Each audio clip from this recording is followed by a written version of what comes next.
En lo más profundo de los archivos de la región de Nuevo León, oculto durante más de un siglo, yace un diario encuadernado en cuero que documenta uno de los secretos familiares más perturbadores de México.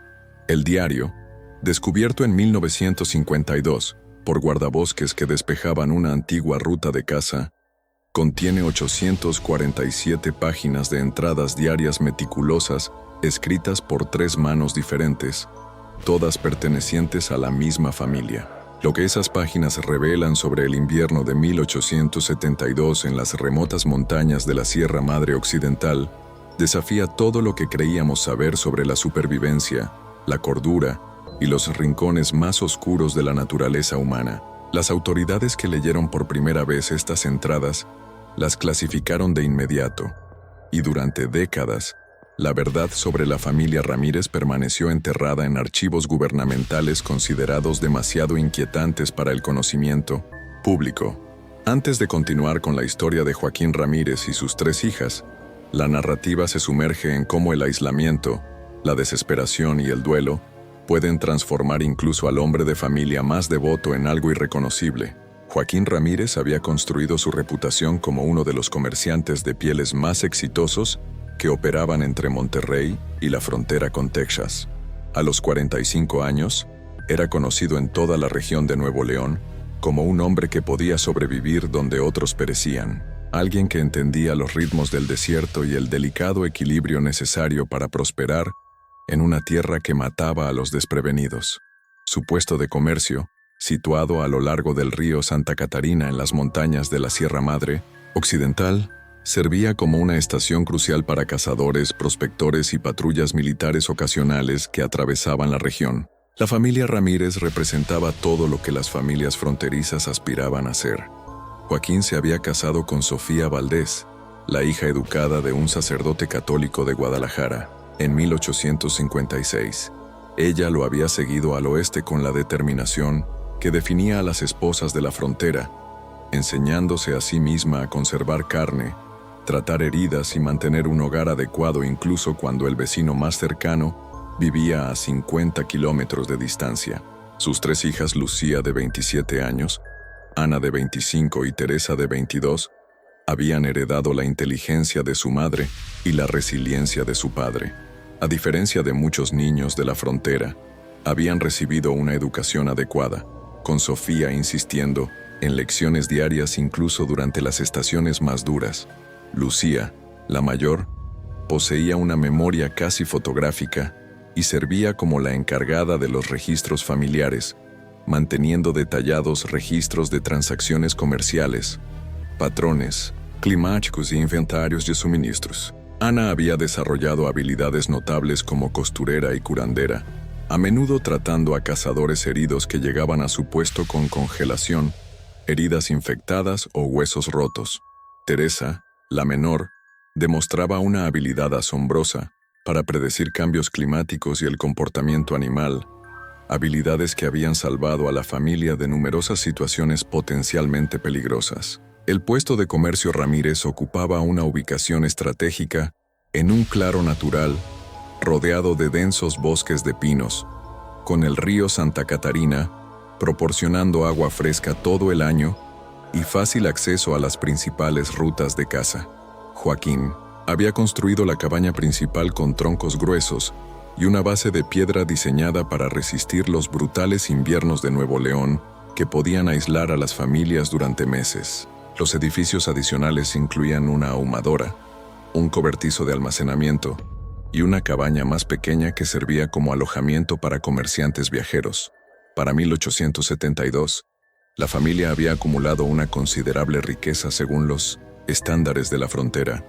Joaquín poseía extensos derechos de caza, mantenía relaciones comerciales con tribus indígenas de la región y había invertido en varias reclamaciones mineras que mostraban prometedores depósitos minerales. El nombre de Ramírez inspiraba respeto desde Monterrey hasta Saltillo, con comandantes militares y funcionarios territoriales consultando regularmente a Joaquín sobre las condiciones en el norteño desierto.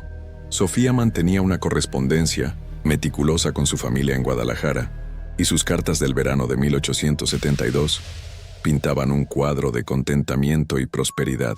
Escribió con entusiasmo sobre el compromiso de Lucía con un próspero comerciante de Saltillo, la creciente reputación de Ana como curandera entre las comunidades indígenas locales y los talentos artísticos de Teresa, que habían atraído la atención de visitantes que encargaban sus detallados dibujos de la fauna montañosa.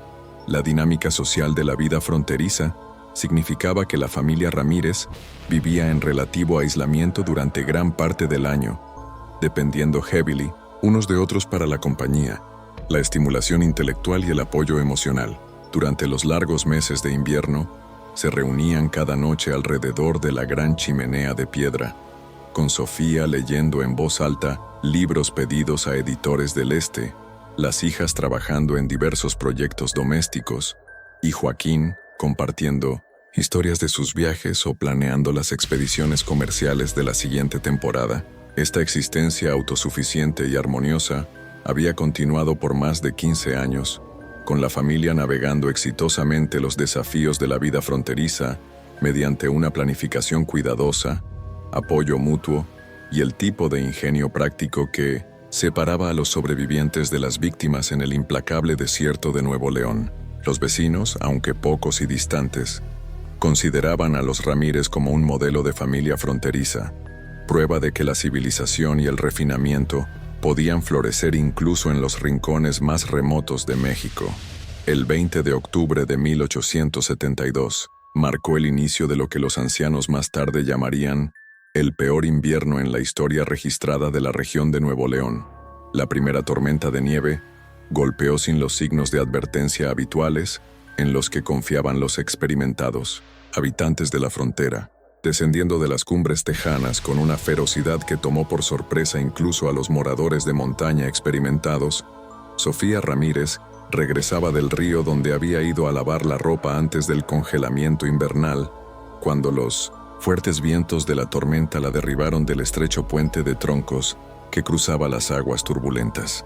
La entrada del diario de Lucía de ese día, escrita con su caligrafía precisa, describe cómo escuchó los gritos de su madre por encima del viento ululante.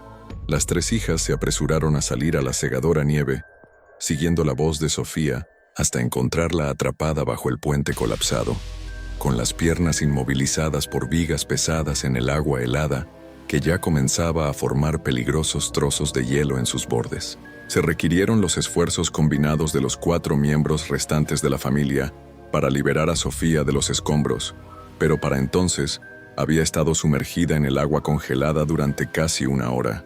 Joaquín llevó a su esposa, inconsciente, de regreso a la cabaña, donde le quitaron la ropa congelada e intentaron restaurar el calor en su cuerpo, utilizando cada remedio de la frontera que conocían. Durante 3 días, Sofía osciló entre la conciencia y el delirio, su cuerpo azotado por fiebre y escalofríos que indicaban el inicio de una neumonía. Las entradas del diario de Ana de este periodo revelan la creciente desesperación mientras la condición de Sofía se deterioraba a pesar de sus esfuerzos. La familia tenía suministros médicos limitados, y el médico más cercano vivía a más de 130 kilómetros en un asentamiento que sería completamente inaccesible una vez que comenzaran las fuertes nevadas. La respiración de Sofía se volvió cada vez más trabajosa y comenzó a hablar incoherentemente sobre personas y lugares de su infancia en Jalisco, ya no reconociendo a su esposo ni a sus hijas durante sus momentos de lucidez. El 23 de octubre de 1872, Sofía Valdés murió en su sueño, dejando atrás a una familia desprevenida para la devastación psicológica de perder a la mujer que había sido su ancla emocional y brújula moral. Joaquín, que nunca había pasado una sola noche separado de su esposa durante sus 16 años de matrimonio, se sentó junto a su cuerpo durante casi 12 horas, negándose a permitir que sus hijas comenzaran los preparativos necesarios para el entierro. Los desafíos prácticos de la muerte de Sofía se hicieron inmediatamente evidentes.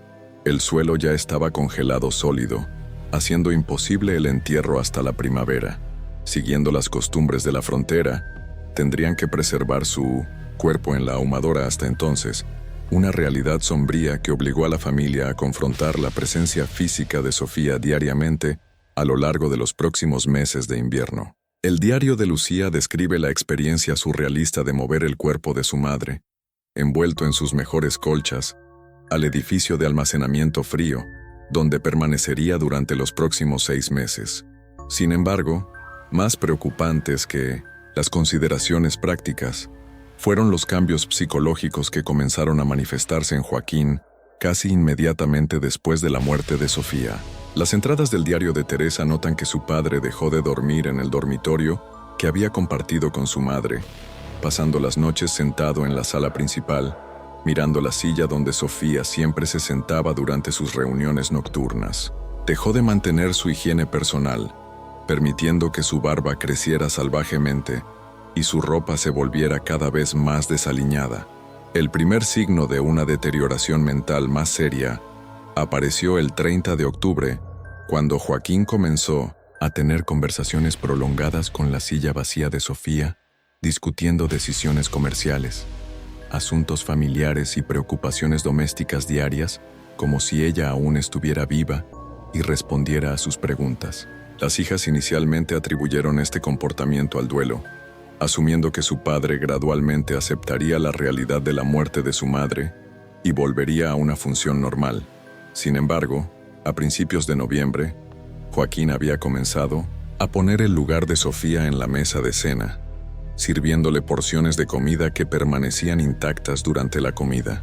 Cuando Lucía sugirió gentilmente que discontinuaran esta práctica, Joaquín estalló en una furia violenta, acusando a su hija mayor de mostrar falta de respeto hacia su madre y amenazando con prohibirle asistir a las comidas familiares si continuaba haciendo tales sugerencias crueles. El aislamiento impuesto por las condiciones climáticas cada vez más severas significó que la familia Ramírez no tenía fuentes externas de apoyo o evaluación de la realidad durante este periodo crítico. Los vecinos más cercanos, la familia Gómez, vivían a 45 kilómetros al sur a lo largo de una ruta que se volvió completamente intransitable una vez que las fuertes nevadas comenzaron a acumularse a finales de noviembre.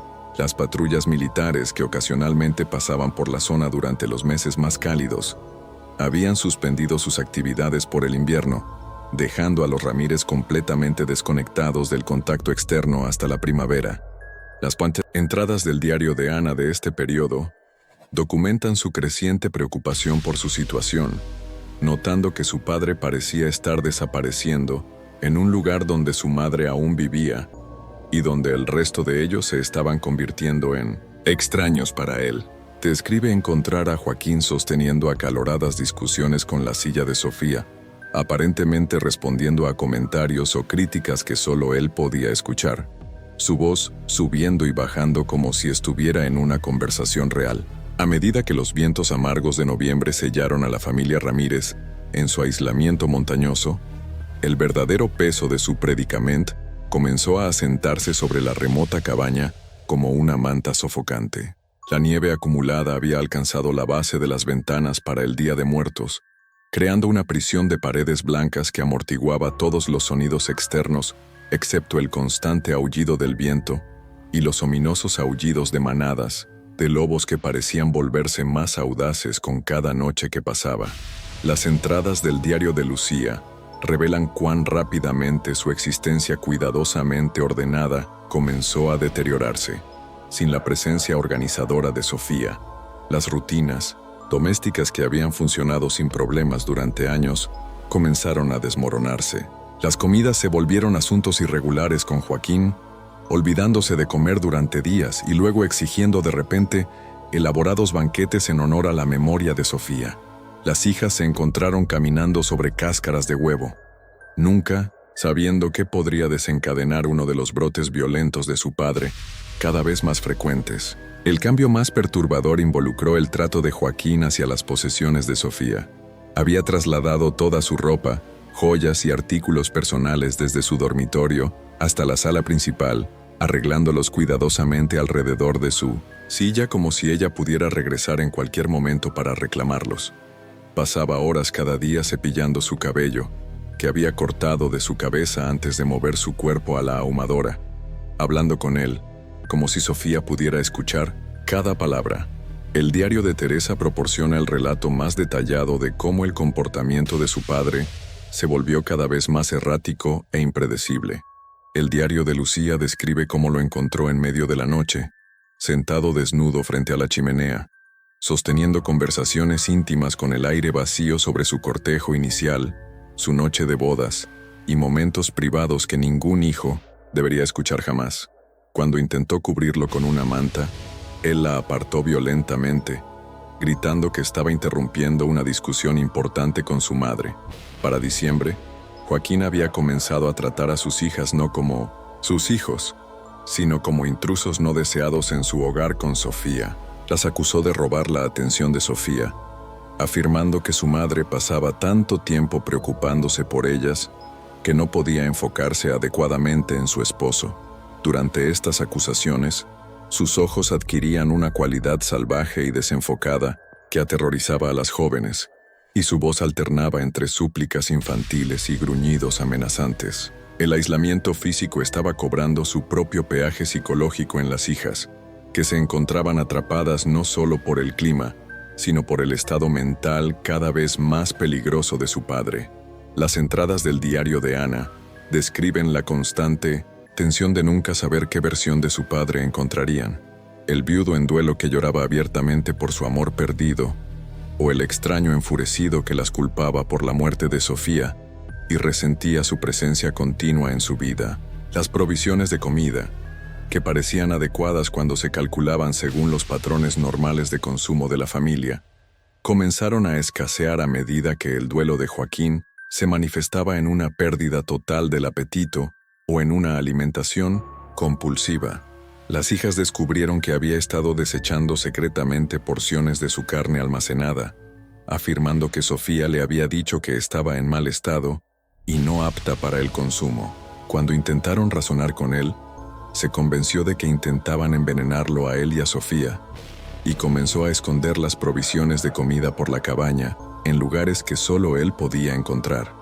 Los lobos, atraídos por el olor de la comida y la presencia de humanos, habían comenzado a reunirse alrededor de la cabaña en números sin precedentes. Las habilidades artísticas de Teresa resultaron valiosas mientras documentaba su comportamiento, notando que la manada había crecido para incluir a más de 30 individuos, mucho más grande que cualquier congregación de lobos que hubiera observado anteriormente.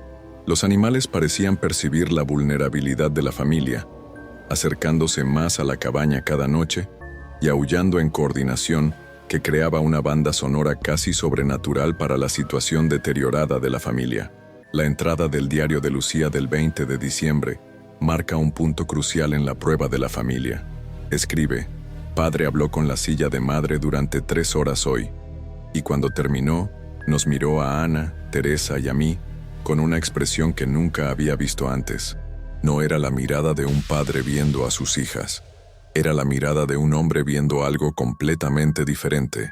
Temo que estamos perdiendo no solo la mente de padre, sino también su reconocimiento de quiénes somos para él». La entrada continúa. Pidió a Ana que se cepillara el cabello como solía hacerlo madre, y cuando ella obedeció, la observó con una intensidad que nos hizo sentir incómodos a todos. Luego pidió a Teresa que usara el vestido azul de madre, el que usó en su aniversario el año pasado. Cuando ella se negó, se puso tan furioso que arrojó platos contra la pared y gritó que estábamos siendo irrespetuosos con la memoria de nuestra madre. Pero había algo en su voz que sugería que ya no veía a Teresa como su hija. La veía como algo más. Los conocimientos médicos de Ana, aunque limitados, la llevaron a reconocer que su padre estaba experimentando lo que los médicos de la época habrían llamado fiebre cerebral o agotamiento nervioso, condiciones que frecuentemente resultaban de un trauma emocional severo, combinado con aislamiento y dificultades físicas. Sin embargo, su comprensión de la condición ofrecía poco consuelo cuando se enfrentaba a la realidad práctica de manejar a un hombre adulto cuyo comportamiento se había vuelto completamente impredecible y potencialmente peligroso. Las hijas comenzaron a dormir por turnos, con una siempre despierta para monitorear las actividades de su padre. Descubrieron que había estado saliendo afuera durante la noche, a menudo sin ropa adecuada, para visitar el cuerpo de Sofía en la ahumadora. Estas visitas nocturnas duraban horas, y cuando regresaba, su comportamiento hacia sus hijas se volvía aún más perturbador e inapropiado. La entrada del diario de Teresa del 25 de diciembre ofrece una visión escalofriante del estado mental deteriorado de su padre. Anoche seguí a padre hasta la ahumadora y escuché desde afuera. Estaba hablando con madre como si estuviera viva, diciéndole cuánto la extrañaba, cuánto añoraba su toque, cuán vacío se sentía su cama sin ella. Pero luego su voz cambió y comenzó a hablar de Ana, Lucía y yo, de maneras que me erizaron la piel. Dijo que nos parecíamos a ella, que nos movíamos como ella, que a veces cuando la luz estaba tenue, casi podía imaginarnos como si fuéramos ella. El Día de Reyes de 1872 marcó el comienzo de lo que los diarios revelarían más tarde como el capítulo más oscuro en la prueba de la familia Ramírez. La entrada de Lucía para ese día comienza con una observación que resultaría profética. Padre nos despertó antes del amanecer, insistiendo en que nos vistiéramos con la ropa de madre para el desayuno de Reyes. Había puesto 5 lugares en la mesa en lugar de 4, y cuando pregunté sobre el lugar extra, me miró con genuina confusión y dijo: «Para tu madre, por supuesto, pronto se unirá a nosotros». La presión psicológica de la vigilancia constante comenzaba a fracturar la capacidad de las hijas para lidiar con su situación. Las entradas del diario de Ana revelan que había comenzado a experimentar fuertes dolores de cabeza y episodios de mareos, síntomas que atribuyó al estrés de manejar el comportamiento cada vez más errático de su padre, mientras intentaba mantener cierto semblante de vida familiar normal.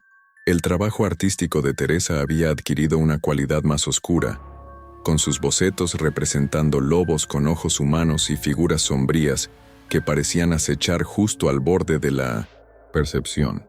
El desarrollo más alarmante ocurrió el 2 de enero cuando Lucía descubrió que su padre había estado escribiendo cartas dirigidas a Sofía, detallando su creciente atracción hacia las jóvenes que tanto le recuerdan a ti. Estas cartas, encontradas, escondidas bajo su colchón, contenían descripciones explícitas de deseos físicos y fantasías románticas que ningún padre debería tener sobre sus hijas.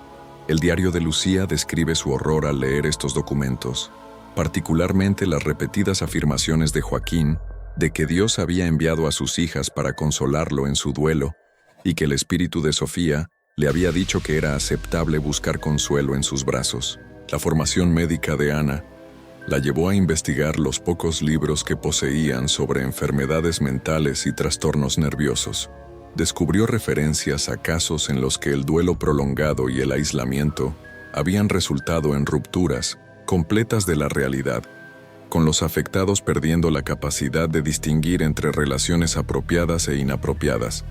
Sin embargo, su creciente comprensión de la condición de su padre ofrecía poco consuelo cuando se enfrentaba a la realidad práctica de estar atrapadas en una cabaña remota, con un hombre cuya brújula moral se había disuelto por completo.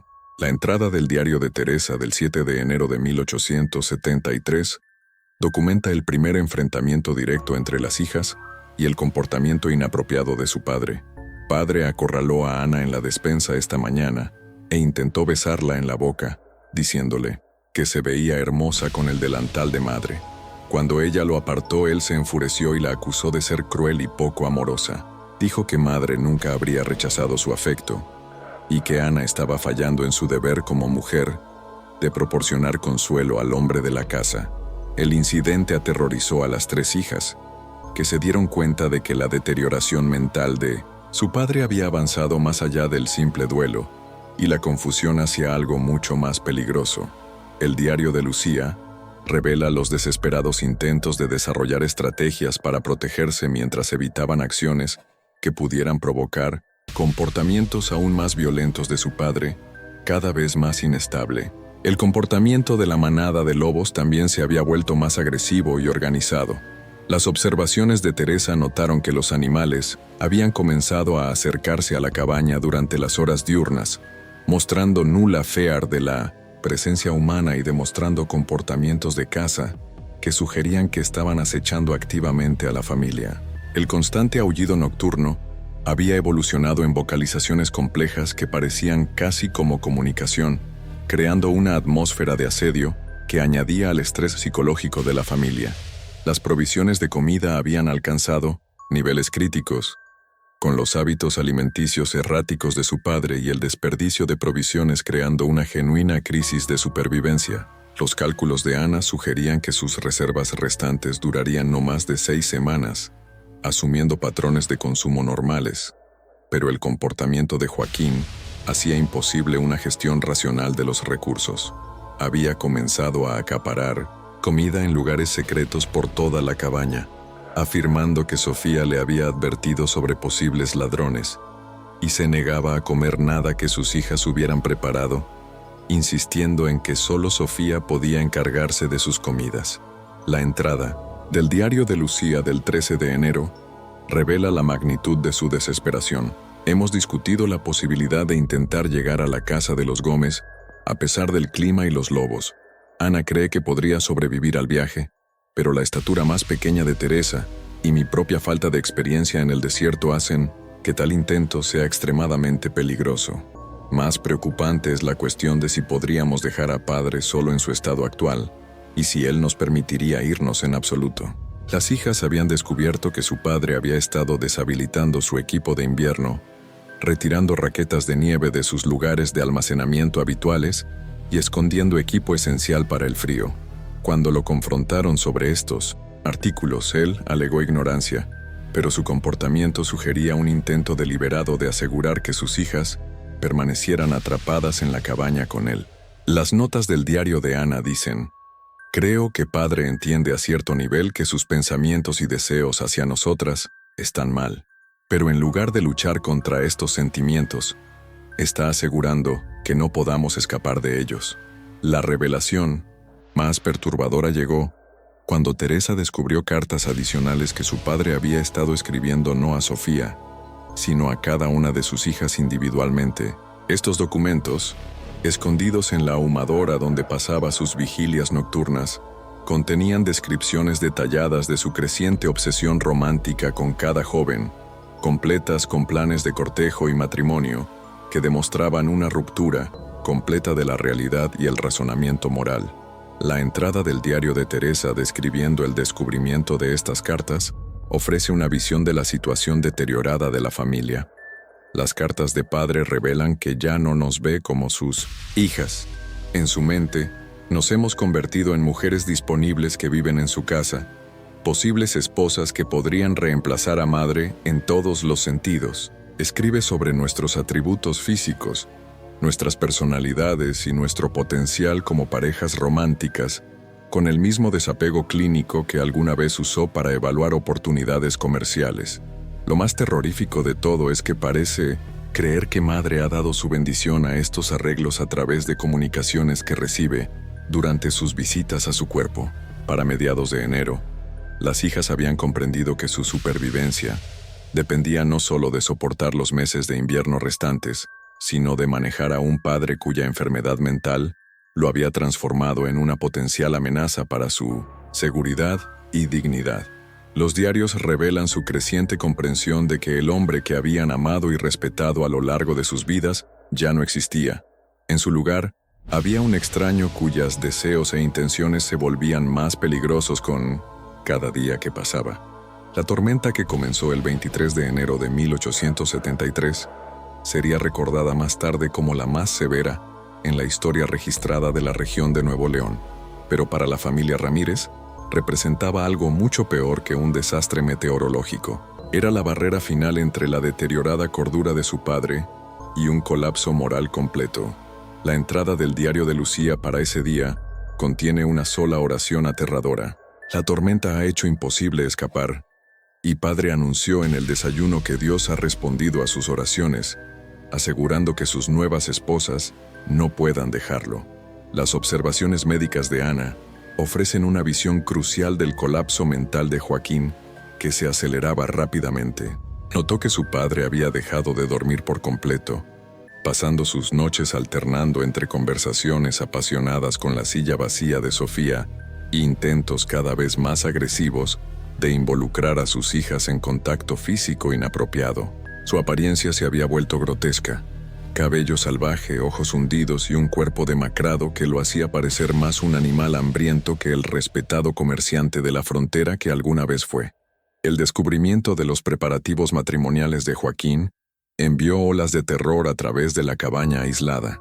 El diario de Teresa describe cómo encontró anillos de boda que su padre había fabricado con monedas de plata derretidas, junto con certificados de matrimonio rudimentarios que había escrito con su caligrafía deteriorada. Estos documentos, firmados por Sofía Valdés con la misma escritura, declaraban su intención de casarse con cada hija en ceremonias separadas que había planeado para las próximas semanas. Justo cuando pensábamos que lo habíamos visto todo, el horror en las montañas de la Sierra Madre Occidental se intensifica. La entrada del diario de Lucía del 27 de enero de 1873 revela la creciente desesperación de la familia. Padre me acorraló en la bodega hoy y me mostró el anillo que hizo para nuestra boda. Y cuando le dije que los padres no pueden casarse con sus hijas, se volvió violento y gritó que ya no era su hija. Era una mujer viviendo en su casa, comiendo su comida, y por lo tanto obligada a proporcionarle la compañía que la muerte de madre le había arrebatado. Sus ojos no mostraban reconocimiento de nuestra relación, solo un hambre que me aterrorizó. La naturaleza sistemática de la planificación de Joaquín se hizo evidente cuando Ana descubrió horarios detallados que había creado para su cortejo de cada hija. Estos documentos, escritos con la caligrafía precisa que alguna vez usó para los libros contables, detallaban días específicos para comidas románticas, conversaciones íntimas y expresiones físicas de afecto con cada joven. El tono frío y empresarial de estos planes los hacía aún más perturbadores que si hubieran sido escritos con un lenguaje apasionado. Los talentos artísticos de Teresa resultaron valiosos para documentar las evidencias físicas del colapso mental de su padre. Sus bocetos muestran el interior de la cabaña transformado en una parodia grotesca de un escenario romántico, con las pertenencias de Sofía dispuestas como decoraciones para las ceremonias de boda planeadas. La imagen más perturbadora muestra el dormitorio de su padre, que había redecorado con artículos robados de las posesiones personales de sus hijas, creando un santuario que combinaba recuerdos de su esposa fallecida con fantasías sobre sus hijas vivas. El comportamiento de la manada de lobos había alcanzado niveles sin precedentes de agresividad, con los animales ahora probando activamente las defensas de la cabaña durante las horas diurnas. Las observaciones de Ana notaron que los lobos habían aprendido a trabajar en grupos coordinados, con algunos animales creando distracciones mientras otros buscaban debilidades en la estructura del edificio. La presencia constante de la manada había eliminado cualquier posibilidad de escape, incluso durante breves periodos en los que el clima podría haber permitido el viaje. Las provisiones de comida habían alcanzado niveles críticos, pero el acaparamiento y el desperdicio de Joaquín habían creado un problema aún más peligroso. Había comenzado a usar la comida como una herramienta de control y manipulación. El diario de Lucía describe cómo su padre retendría las comidas a cualquier hija que rechazara sus avances inapropiados, afirmando que las esposas que no mostraban el afecto adecuado a sus maridos no merecían comer. Esta guerra psicológica a través del hambre representaba un nuevo nivel de crueldad calculada que demostraba su capacidad para planificar y ejecutar estrategias complejas a pesar de su evidente enfermedad mental. El incidente más aterrador ocurrió el 2 de febrero cuando Ana despertó y encontró a su padre de pie junto a su cama, completamente desnudo y sosteniendo uno de sus anillos de boda caseros. El diario de Teresa describe cómo escuchó los gritos de Ana y corrió a ayudarla, solo para encontrar a su padre en un estado de excitación sexual, intentando forzar el anillo en el dedo de Ana mientras murmuraba oraciones sobre consumar la voluntad de Dios. Las tres hijas se vieron obligadas a contener físicamente a su padre, una experiencia que las dejó a todas traumatizadas y seguras de que asaltos más serios eran inevitables. La entrada del diario de Ana esa noche revela la desesperación total de la familia. Ya no podemos pretender que padre pueda recuperar su juicio o que esta situación se resolverá con el tiempo. Se ha convertido en un depredador viviendo en nuestro hogar y nosotras Somos su presa destinada. El hombre que nos enseñó a leer, que nos protegió de peligros, que nos amó como hijas ya no existe. En su lugar hay algo que nos ve solo como objetos para su gratificación.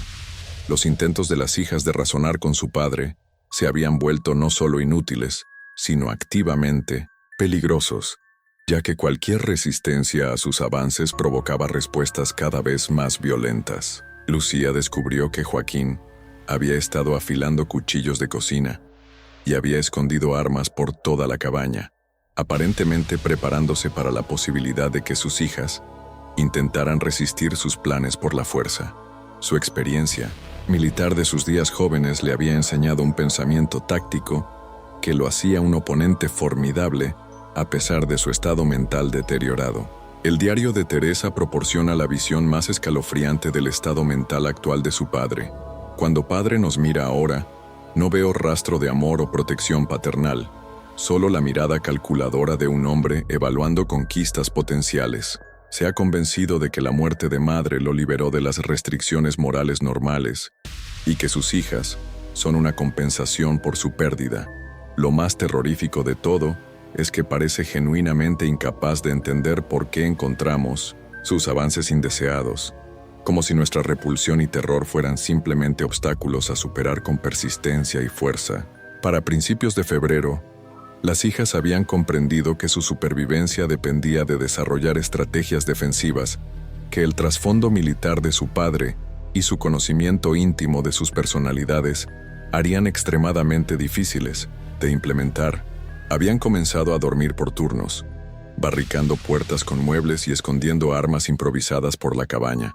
Sin embargo, estas precauciones ofrecían solo una protección temporal contra un hombre que tenía tanto la fuerza física para dominarlas como la astucia psicológica para explotar sus apegos emocionales y su reluctancia moral a hacerle un daño serio a su padre. El 19 de febrero de 1873, día de San Valentín, marcó la culminación de la descente de Joaquín Ramírez hacia la locura total y el comienzo de una pesadilla que atormentaría a la región de Nuevo León por generaciones venideras. La entrada del diario de Lucía para esa mañana contiene quizás la frase más escalofriante jamás escrita por una mujer de la frontera. Padre anunció que hoy era el día perfecto para su boda con Teresa y que Ana y yo serviríamos como testigos de la bendición de Dios sobre su unión. El enfrentamiento final comenzó cuando Teresa se negó a ponerse el vestido de boda de Sofía, que Joaquín había cuidadosamente conservado y alterado para adaptarse a la figura más pequeña de su hija menor. Su reacción a la negativa demostró el colapso completo de cualquier instinto paternal restante. Golpeó a Teresa en la cara con tanta fuerza que ella cayó contra la chimenea de piedra, abriendo una herida sobre su ojo izquierdo que dejaría una cicatriz permanente. La formación médica de Ana resultó crucial durante la violenta lucha que siguió. Cuando Joaquín intentó forzar físicamente a Teresa a ponerse el vestido de boda, Ana lo golpeó con una pesada sartén de hierro, aturdiéndolo temporalmente y proporcionando a las hijas su primera oportunidad real de defenderse contra sus avances cada vez más agresivos. Sin embargo, la experiencia militar de su padre y su fuerza física superior lo convirtieron en un oponente formidable, incluso en su estado mental deteriorado. El diario de Lucía proporciona un relato detallado de la brutal pelea que se desató. Padre se recuperó del golpe de Ana y vino hacia nosotras como un animal herido, ya no hablando palabras, sino emitiendo sonidos que nunca había escuchado salir de una garganta humana. Lo combatimos con utensilios de cocina, herramientas de la chimenea, cualquier cosa que pudiéramos alcanzar, pero él parecía no sentir dolor y no mostraba reconocimiento de que estaba luchando contra sus propias hijas. Sus ojos reflejaban solo furia y un hambre terrible que lo hacía parecer más lobo que hombre. La batalla se extendió por toda la cabaña durante casi una hora, con muebles volcados, ventanas rotas y sangre salpicada en todas las superficies. Las habilidades artísticas de Teresa le permitieron documentar el aftermath con una precisión perturbadora, mostrando la sala principal transformada en un campo de batalla donde una familia había luchado literalmente por sus almas. El elemento más perturbador de sus bocetos fue la presencia de las pertenencias de Sofía, esparcidas por la destrucción, testigos silenciosos del colapso completo de todo lo que la familia había representado una vez. Ana sufrió una muñeca, rota durante la lucha, mientras que Lucía recibió un corte profundo en el hombro por un cuchillo de cocina que su padre manejó con precisión militar. Teresa, a pesar de ser la más pequeña y joven, demostró ser la más efectiva para evadir los ataques de Joaquín, usando su conocimiento del diseño de la cabaña y los patrones de comportamiento de su padre para mantenerse un paso adelante de sus embestidas cada vez más desesperadas. El punto de inflexión llegó cuando Lucía se dio cuenta de que la obsesión de su padre con Sofía podía usarse en su contra. Mientras Ana y Teresa continuaban luchando a la defensiva, Lucía comenzó a gritar que Sofía desaprobaba su comportamiento, que el espíritu de su madre estaba enojado por su trato hacia sus hijas. El impacto psicológico de estas acusaciones atravesó momentáneamente la locura de Joaquín, haciendo que detuviera su ataque y mirara confundido la silla vacía de Sofía. El diario de Teresa describe el momento crucial cuando padre escuchó a Lucía invocando la desaprobación de madre. Algo cambió en su expresión. Por un instante vi un destello del hombre que solía ser, horrorizado, confundido y aterrorizado por lo que se había convertido. Pero luego su rostro se endureció de nuevo y dijo algo que me perseguirá por siempre. Sofía está muerta y ustedes la mataron al nacer. Ahora la reemplazarán o se unirán a ella. La fase final del enfrentamiento ocurrió cuando Joaquín, al darse cuenta de que sus hijas nunca se someterían voluntariamente a sus deseos, decidió usar la fuerza para lograr sus objetivos. La entrada del diario de Ana describe el intento sistemático de su padre de dominar y agredir a cada hija, comenzando con Teresa como su objetivo principal. El desapego clínico con el que documenta estos eventos habla del trauma que le permitió funcionar a pesar del horror de luchar por su vida contra el hombre que una vez la protegió de todo peligro. El ingenio rápido de Lucía salvó a las 3 hijas cuando logró tomar una de las lámparas de aceite y amenazó con quemar la cabaña, a menos que su padre se retirara. La amenaza funcionó temporalmente, pero la formación militar de Joaquín lo llevó a darse cuenta de que sus hijas carecían de la crueldad necesaria para llevar a cabo una acción tan desesperada. Nunca destruirían voluntariamente su único refugio durante un invierno de Nuevo León, incluso para escapar de sus avances. El estancamiento que siguió duró casi 6 horas, con las hijas barricadas en la bodega mientras su padre alternaba entre suplicar por su cooperación y hacer amenazas cada vez más violentas sobre las consecuencias de una resistencia continua. Ana usó sus conocimientos médicos para tratar las heridas de Lucía y Teresa mientras debatían sus opciones limitadas: permanecer atrapadas hasta la primavera evitando un asalto, intentar escapar hacia la tormenta y una muerte casi segura, o encontrar una manera de neutralizar permanentemente la amenaza que representaba su padre. El diario de Teresa revela la terrible decisión que finalmente salvó sus vidas. Nos dimos cuenta de que el hombre fuera de nuestra puerta ya no era nuestro padre. Era un depredador que pretendía usar nuestros cuerpos para su gratificación, con o sin nuestro consentimiento. El padre que amábamos estaba muerto, destruido por el duelo y el aislamiento tanto como madre lo había sido por el río. Lo que quedaba era algo que nos destruiría física y espiritualmente si permitíamos que continuara viviendo. La última entrada del diario de Lucía del 19 de febrero consiste en una sola frase que captura el colapso moral completo de una familia que una vez fue amorosa. Esta noche aprendimos que la supervivencia a veces requiere elecciones que destruyen a los sobrevivientes tanto como la muerte habría destruido sus cuerpos. El descubrimiento de la cabaña Ramírez en abril de 1952, por guardabosques que realizaban un relevamiento rutinario de antiguas rutas de caza, creó una de las escenas de crimen más perturbadoras en la historia registrada de Nuevo León. El informe oficial del guardabosques Tomás López, presentado tanto al Servicio Forestal como a la Oficina del Mariscal Territorial, describió el hallazgo de los restos parcialmente colapsados de una cabaña fronteriza que contenía los cuerpos desecados de 4 personas y evidencias de un conflicto violento ocurrido décadas antes. La investigación inicial reveló la presencia de 3 cuerpos femeninos en la sala principal de la cabaña, junto con una extensa documentación en forma de diarios, cartas y dibujos detallados que proporcionaron a los investigadores una visión sin precedentes del colapso psicológico de una familia fronteriza durante el brutal invierno de 1872-73. El cuarto cuerpo, identificado como el de un hombre adulto, fue descubierto en la ahumadora, donde aparentemente había sido colocado deliberadamente junto a los restos preservados de una mujer que coincidía con la edad y descripción física de Sofía Valdés. El doctor Guillermo Ramírez, el forense territorial que examinó los restos, determinó que las 3 hijas habían muerto por una combinación de inanición y exposición durante el final del invierno o principios de la primavera de 1873.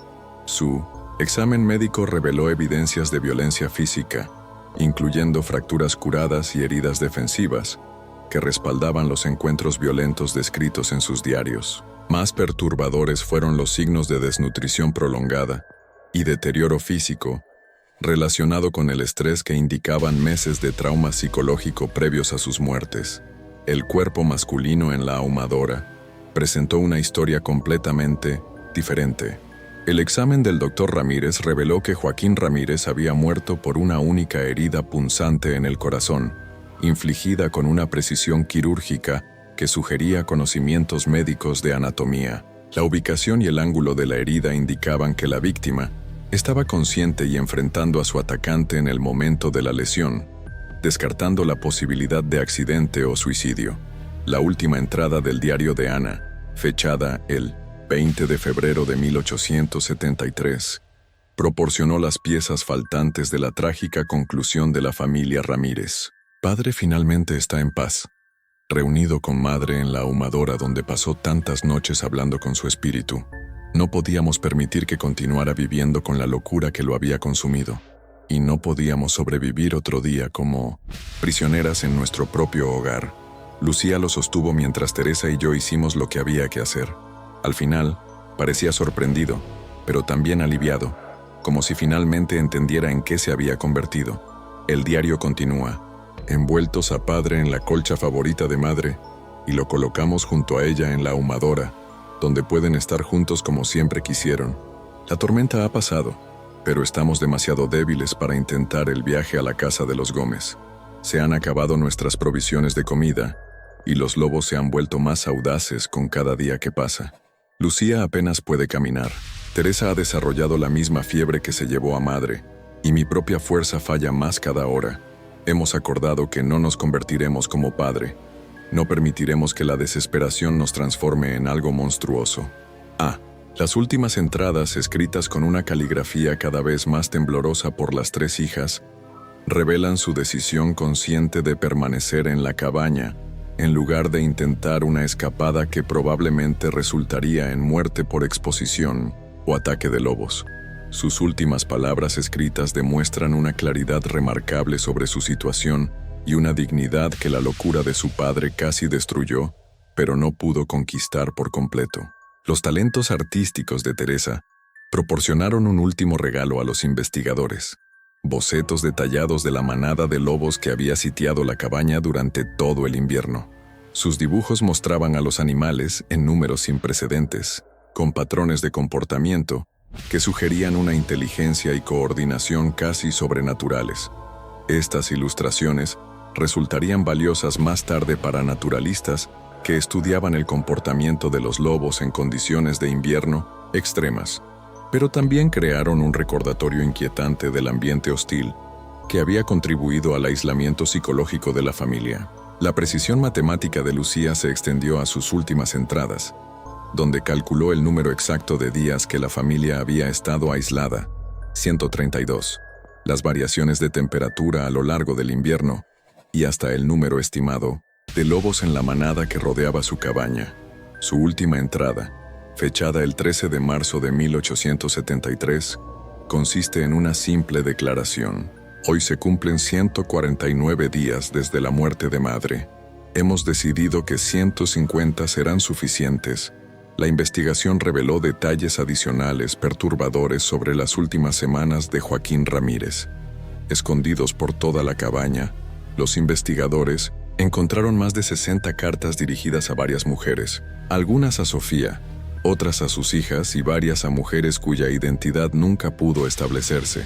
Estos documentos proporcionaron una visión de una mente que había perdido por completo el contacto con la realidad, construyendo elaboradas fantasías, románticas y justificaciones para un comportamiento que demostraba un colapso moral total. La evaluación psicológica del Dr. Ramírez, basada en la extensa documentación dejada por la familia, concluyó que Joaquín había sufrido lo que la psiquiatría moderna clasificaría como una ruptura psicótica completa desencadenada por el duelo, el aislamiento y el estrés extremo de la supervivencia en la frontera.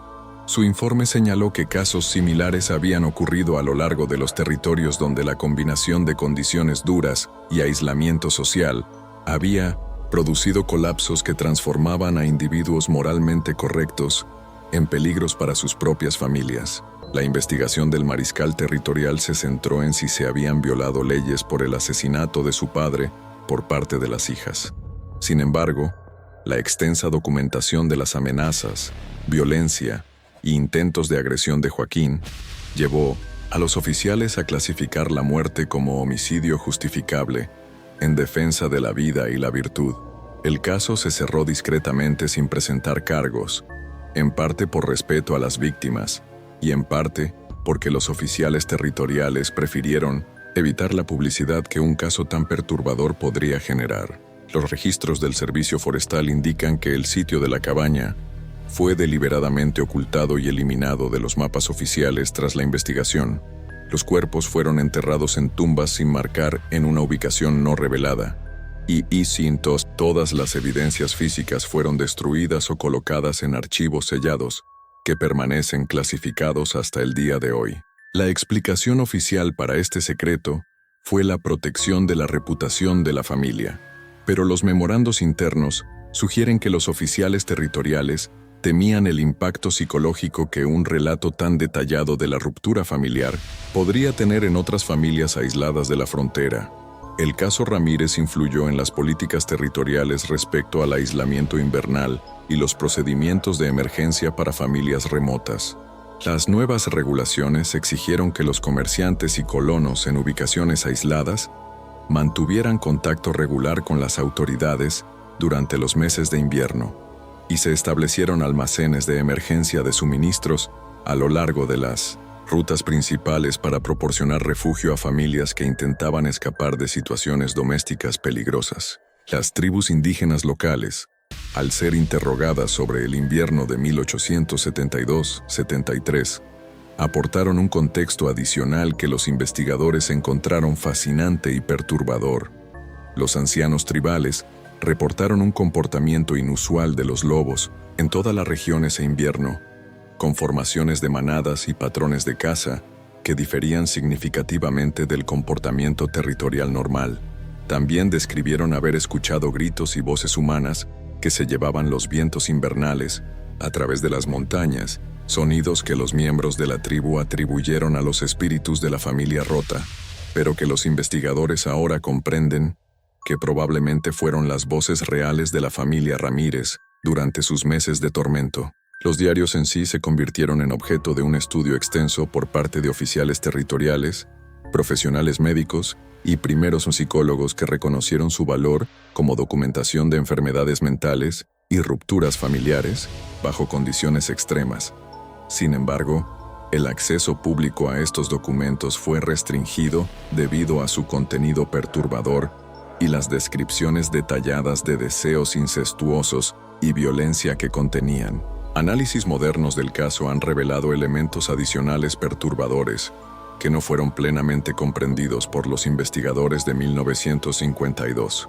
Expertos en caligrafía han determinado que algunas de las entradas posteriores en las cartas ocultas de Joaquín fueron en realidad escritas por Ana, sugiriendo que había sido obligada a transcribir las fantasías dictadas por su padre como parte de su tortura psicológica de la familia. Este descubrimiento añadió otra capa de horror a una historia ya devastadora de manipulación y abuso. Los registros meteorológicos del invierno de 1872-73 confirman que las montañas de la Sierra Madre Occidental experimentaron las condiciones climáticas más severas en la historia registrada de Nuevo León, con temperaturas que alcanzaron los 40 grados y nevadas continuas que se acumularon a profundidades de más de 3.5 metros. Estas condiciones habrían hecho imposible la huida incluso para los viajeros más experimentados en el desierto, creando una prisión natural que atrapó a la familia Ramírez con la creciente locura de su padre.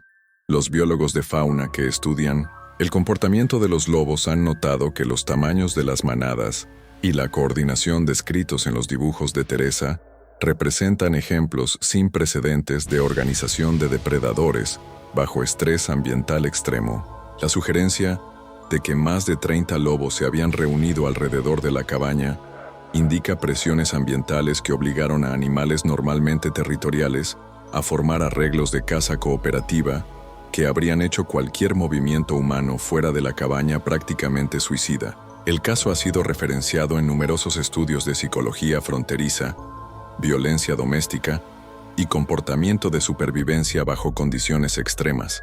Sin embargo, los detalles específicos de la ordalía de la familia Ramírez permanecen, en gran medida, desconocidos para el público general, relegados a discusiones académicas y archivos gubernamentales, clasificados a los que pocos investigadores han tenido acceso.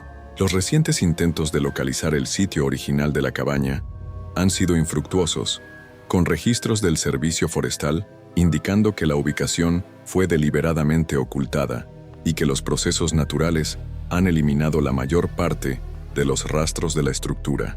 Guías de senderismo locales reportan descubrimientos ocasionales de artefactos metálicos y fragmentos de hueso en el área general, pero estos hallazgos nunca han sido confirmados oficialmente como relacionados con el caso Ramírez. La población de lobos en las montañas de la Sierra Madre Occidental disminuyó drásticamente tras el invierno de 1872-73, con informes tribales sugiriendo que la gran manada documentada por Teresa Ramírez se dispersó o murió durante las severas condiciones climáticas. Los programas modernos de reintroducción de lobos en la región han notado comportamientos territoriales inusuales en áreas cerca del supuesto sitio de la cabaña, con animales mostrando reluctancia a establecer guaridas o terrenos de caza en ubicaciones que parecen ambientalmente adecuadas. Este misterio nos muestra cuán rápidamente la delgada capa de civilización puede disolverse cuando se enfrenta al aislamiento, el duelo y las circunstancias desesperadas.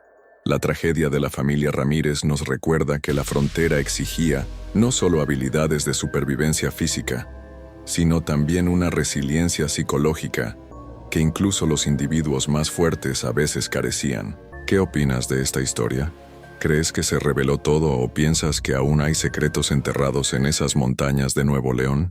Deja tu comentario abajo y déjanos saber qué crees que realmente pasó durante esos oscuros meses de invierno. Si disfrutaste de este relato y quieres más historias de terror del pasado oculto de México, comparte con alguien que ame los misterios. La frontera guarda muchos más secretos oscuros, y estaremos aquí para descubrirlos todos. Hasta la próxima.